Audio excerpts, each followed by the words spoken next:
Session on Forex, see what we're looking at for a early morning breakout, what opportunities exist, if any, and then we'll let you go from there.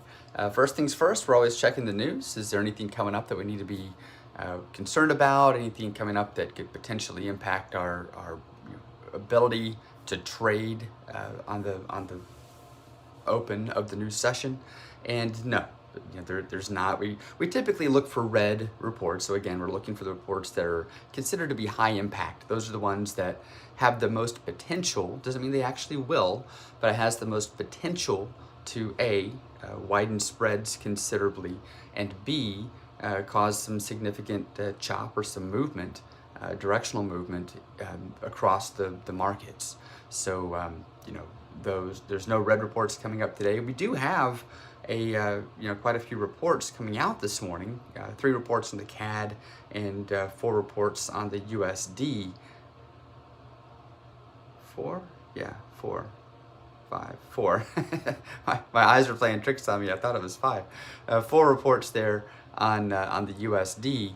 So that concentrated number of low impact reports coming out could have an impact, but it's not as likely as it is with a red report, with the high impact report. So with that said, we can pop on over here and just have a look at what's going on in the marketplace and see which currencies are actually moving, and see if we have any opportunity to pair 2 of those against one another.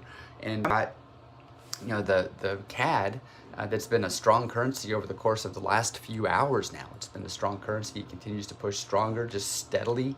We're seeing buying on the CAD. That's great. Looks awesome. And the USD and the yen have been some very weak currencies against that. The challenge is this has been occurring for quite a few hours now, and if we go over and have a look at the US versus the CAD, we can see that that's moved already 92 pips, and its typical range is about that. So we've looking at the US versus the CAD, we've already pretty much moved what its typical range would be. Now, I always say this, could it move more? Absolutely, it could. We're just looking at what's the likelihood. Is there any, what's the likelihood of that continuation? Has there been some major news announcement or some development, in the last day or in the last few hours that would cause that movement to happen and give it a high potential to keep moving? And it's been fairly quiet today. So with that said, it doesn't, for me anyway, it doesn't make sense to look at this US CAD because it's already ranged out, if you want to call it that, right? It doesn't have a high likelihood of continuing on. So with that said, what else is there? What other options are there? Well, we can start looking at other currencies that have been pushing to strength over the last, hour or so, and that gives us the pound. We can look at the pound versus the yen, or the pound versus the USD. If you look at the pound versus the yen, it's moved 86 pips for the day. Its average is about 100. So again, meh. Could it move more? Yeah, could, but what's the likelihood? So I'm like, we'll pull back on that one. Pound versus the USD though could be interesting. I mean, it's moved 81 pips on the day, and its average is about 115. So if we look here, 115, 120. So if we look at this one, that's still got opportunity left in it. So looking at the pound versus the USD divergence here, that's still got some potential opportunity for movement. So we could look at a breakout there if we get a good push of momentum, as the day goes on. Perhaps we can push above here and actually fill this order. I've already placed a trade on here. You can see I've got a pending order on. So what needs to happen would be the pound would need to continue to move to strength, and the USD would need to give us a burst of divergence to the weaker side. And as that happens, it would push us up and through the top, which would then fill this order. If this continues on and the USD continues to strengthen coming into the new session, well, we're actually in the new session, if the USD continues to strengthen, here over the next hour and a half, and it continues to pull back, then we just close the trade. We don't do anything. That's happened to us a couple of times this week already, where we saw potential opportunity with divergence coming into the new session, and then it didn't play out. So we close down the trade and we move on.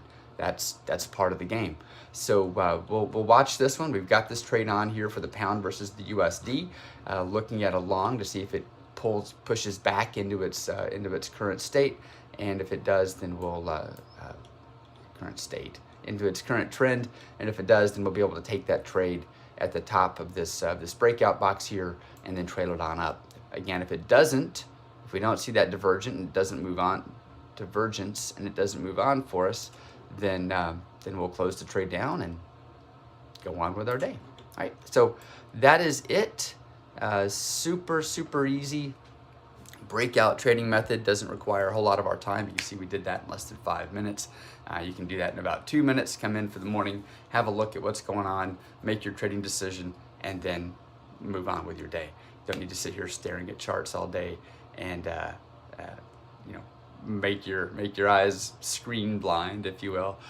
Just make your trading decision, put it on. If it works, it works. If it doesn't, it doesn't. Use good money management, good risk management, and that's all we need to do.